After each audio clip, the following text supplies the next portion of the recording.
Good evening. For tonight's video, filmed at this busy little retail park. There's lots of hustle and bustle going on around me. Everyone's hustling and or bustling, and there's a busy junction right behind as well. So let's take a moment of calm in the BMW to address some of your comments on my video that I posted earlier on today, because some of the comments were fantastic, and because I'd lost my phone, I only had my computer. And because I had my computer, I went through all of them up until the point I found my phone and had to get on with my day. Interesting one here from Declan regarding the BYD that went out of control in the shopping centre. Jeff, many years ago, I worked in shopping centre management, and anytime we had cars on display, the dealership had to remove the fuel tank and disconnect the battery before we would allow them to put the car on display. I'm surprised that given the risk of an EV fire in an enclosed shopping centre and the potential for the place to burn to the ground or kill everyone due to the huge toxic smoke that would envelop the building, the management didn't insist on the battery being removed before the car was put on display. Good comment, Declan. I just don't think they really thought that far ahead, but surely, I mean, I hate to talk in this sort of nanny state language, but someone must have done a risk assessment on that. But let's not dwell on that, because I don't really believe in this risk assessment culture that we now live in. So you can't have it both ways, can you? It's confusing. Jonathan says, Fiskars' first car was called the Karma. It originally went bankrupt because its entire stock of cars were flooded dockside in a hurricane. That's ironic. Yeah, it is for a car called the Karma. I don't know how true that is. I think it's a little bit true, but I always quite like the look of the Karma, and I like that it was a manufacturer that was seeking to do something different. So in many ways, I do support Fisker in that endeavour, and we'll keep an eye on that as, you know, events continue. I did try to buy some stock in Fisker earlier on, but I downloaded this app, and then it needed ID, and it needed verification, it needed to prove all this and prove all that, and then it needed me to add funds, and that's the bit where it all fell apart. Do you think I should buy some Fisker stock just to see what happens? I was going to chuck like £100 at Fisker stock, and then I can report back to you on what that stock does. Might just be a total waste of money, but I mean, I do that with cars anyway. Speaking of wasting money, Mike says Arrival, I don't know if they're called Arriva or Arrival, but this is another EV company, enters administration with 170 jobs at risk. WM Motors made losses of £1 billion despite the backing of Tencent, leaving huge EV graveyards behind. Indie EV, Lordstown Motors and WM are all declared bankrupt. 7 battery and EV companies filed for bankruptcy. Sorry, this comment was a bit confusing there. Volvo said it would no longer provide financial support to Polestar and is offloading some of its 48% stake in the company. Dyson Cars realised that our car was suddenly no longer commercially viable. We're pulling out. So it's not looking good for e-cars. Thanks for that, Mike. Mike's just summarised there that there's a number of these electric car companies that are failing. And someone else, BLX to this, good username, said, when are Lotus going bust? Great question. Answer that one for me in the comments. When do you think Lotus are going to go bust? It's only a matter of time, isn't it? I think they'll end up just becoming another MG. They won't make anything here, if they even do. Well, they're not made here anyway, are they? So what is left of Lotus in the UK? Is there much left? Well, I just think Lotus will end up like all the other Chinese brands. They'll be owned and managed in China, and they'll only exist over here as a badge. Jaguar will go that way as well, but you can't say that. David says, net zero is not about saving the environment. I think we've established that, and I think we are starting to get more and more people to realise that net zero is not about saving the environment. Timberland 1963 says, how about the irony of so many people being upset about racism, trans rights, gay rights, the environment and climate change and all this other nonsense, and then they buy stuff from the country with the worst human rights record and a terrible environmental record? Are they all stupid or hypocrites or both? Money is flowing into China from all those do-gooders to support a dictatorial government, from people they think they are so wonderful supporting all these causes. I say they are stupid. I say they are stupid, ignorant and uninformed. Thank you for that one, Timberland 1963. I'm inclined to agree. You know, how many of these causes involve supporting China? Even if it's like, oh, would you like to buy a badge to support XYZ cause? Where was the badge made? They're all the same. Tear Down Dan 5364. There wouldn't be quite as many problems with shoddy batteries from China if the manufacturers made quality cells available at retail for reasonable prices and weren't charging 500% markups on packs. if manufacturers only applied 100% markups on batteries, most people wouldn't bother risking Chinese substitutes of unknown origins. When I look at the costs of OEM versus knockoff replacement batteries for my tools and gadgets, I'm very tempted to get the knockoffs and store them in a box lined with refractory bricks just in case. So that's a real good point, that the quality of this stuff could, we wouldn't have to be going down this route if companies weren't so greedy with the amount of profit that they need to be making on stuff. What do you think about that? I think there's a pretty valid shout in there. Comfy Sofa says, it's a cost thing. I've got an electric skateboard. I never had an issue with it. Plus, not only that, I know the manufacturer of the cells that are in the battery. They're all Samsung. I've got no issue with charging it at home. And that being said, as a matter of general safety, I only charge it during the day, but that's common sense. The skateboard cost £1,500. I've owned it for 2 years now, and it works fine. The old adage of, you pay cheap, you pay twice, or die, depending on which you prefer. I think there's something really valid in all of these comments that we've had on a similar theme. A £1,500 skateboard is probably going to be better quality than a £150 electric scooter, or however much they are. So there's a lot to be said about the varying grades of quality depending on how much you spend. It's the same with the electric bikes as well. You can buy a very expensive electric bike, you can buy a very cheap electric bike. Most of the ones are the ones that these companies want me to review for my channel. But I've not yet taken a electric bike for free, and I don't intend to.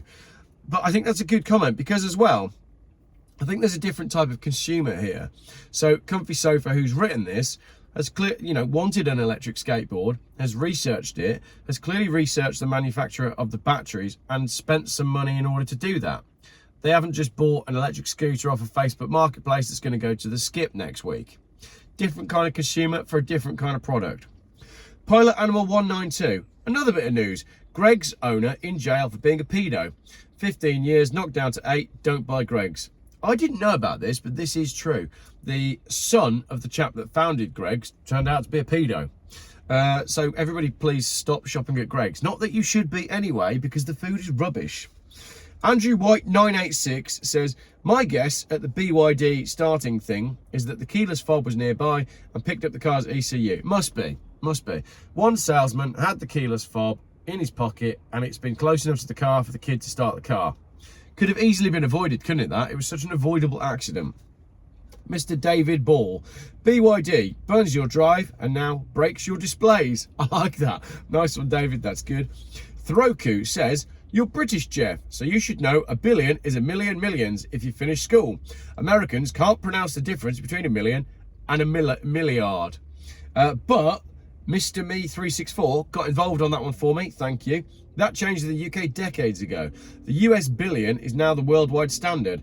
Millard hasn't been used for a very long time. It's used in the book When Money Dies by Adam Ferguson, which explains the hyperinflation in Weimar Germany. It's a book that I should probably read, but there we go. What did I say? £27,000 million to rebuild the Houses of Parliament. I was thinking this earlier on as I drove past their community centre that was all boarded up with metal windows and graffiti all over it. I mean, I could probably think of 27,000 million better ways to spend the money that would impact the community in a positive way. Transit van. Hi Jeff, have you heard about the Canadian EV fire engine that has failed after a month or two from new? Check MGM Guy for details. Yes, I have heard about that. I tend not to cover stuff if other YouTubers have covered it, but it's hilarious because these fire engines and all of these commercial vehicles, they're costing so much more than the equivalent petrol or diesel engine car. Then there's a big hoo-ha, oh look, aren't we good saving the planet by buying these for the fleet? Then they work for 2 months and then they're quietly shelved. And it happens time and time again. Electric ambulances. Very 1117 says, I'm on a train from Lockerbie to Edinburgh. It's a beautiful day. I'm going to buy a 2008 Jeep Cherokee. And that it filled my heart with joy, because I just thought, what a nice thing to be doing, getting a nice train in Scotland, which is beautiful, on a beautiful day. It was lovely this morning, to go and buy an old Jeep. So I actually asked her to send me some pictures of it, and I'll share those with you when I get them. Ryle3954 says, Mrs. Jeff's phone has much better picture quality, so you'll have to keep it. I thought you'd become a member of Peaky Blinders with that toenail in the brim. Clear blue skies here in Slovakia, lots of lovely sunshine. Oh yeah, when my thing was stuck on my cap, And it wasn't that the quality of the phone was better, it's that there was sunlight. That was the difference this morning. Dog. Rosen 9425 says, what the hell? I was unsubscribed. Cat orange whistling. Yeah, so there you go. People who are previously subscribed are finding that they're actually unsubscribed. Frank Timms. There's also the story of the woman in America that drowned in a Tesla after reversing into a pond. Look up the story for the details, as my comment will likely be SB if I mention the details. Tried on another channel and I'm the only one that can see my comment. Yeah, I heard that story. Weren't they like connected to Barack Obama or something as well? She was Chinese. She was connected. It was a very odd story, and there was more to that than meets the eye. Charles Toast. Losing your phone is a bummer. I left mine in Heathrow, Terminal 3.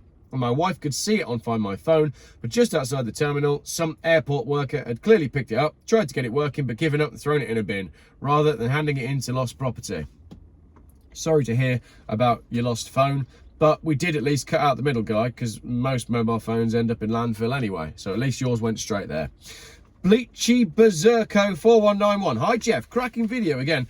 Although I'm surprised you think one dog's too many, because dogs are lush. Anyway, I'm also a wearer of shell neck cardigans, and I must ask, where did you get that jazzy jumper? The jazzy jumper this is Joe Brown's, this is joebrowns.co.uk, not sponsored or endorsed. I paid for it out of my own money. I just quite like this one. Right, Transam Firebird says, prefer the Stetson. Yeah, my Stetson is in the back of this car at the minute. I did wear that earlier on to go to the tip, to take all of the things that I needed to drop off to landfill, including probably mobile phones. Wayne Jones, I've got to say, Jeff, I've noticed you lose a lot of stuff. Don't you have Find My Phone app on your tablet? I don't have an app. I don't have a tablet. It's my wife's tablet that she lends to the kids. And I always have everything on like lockdown. All my accounts and everything are like super locked down. So whenever I lose my phone, it's always like, you've switched that setting off on your phone. That's why it can't be found, because you turned it off. And then I'm thinking it would be really handy if I was less paranoid. But I did find it.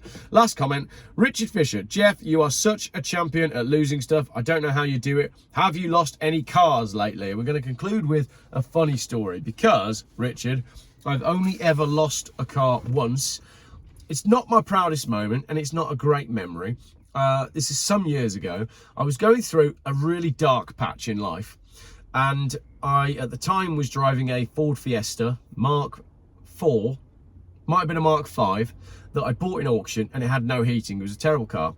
Anyway, that year, I was working at the November Classic Car Show at the NEC, and because I had so many cars at the time, not unlike at the moment, I was using this Fiesta, and I think I got really drunk on the Saturday night. I'd gone out partying, gone to work at the show on the Sunday, and then Sunday evening came around. When it came time to leave the NEC Classic Car Show, I walked off the stand, waved goodbye to everybody, went out into the car park and thought, hang on a minute, where on earth is my car? I'd obviously driven in the morning in not quite the right state to be concentrating on where you're parking, and I couldn't remember.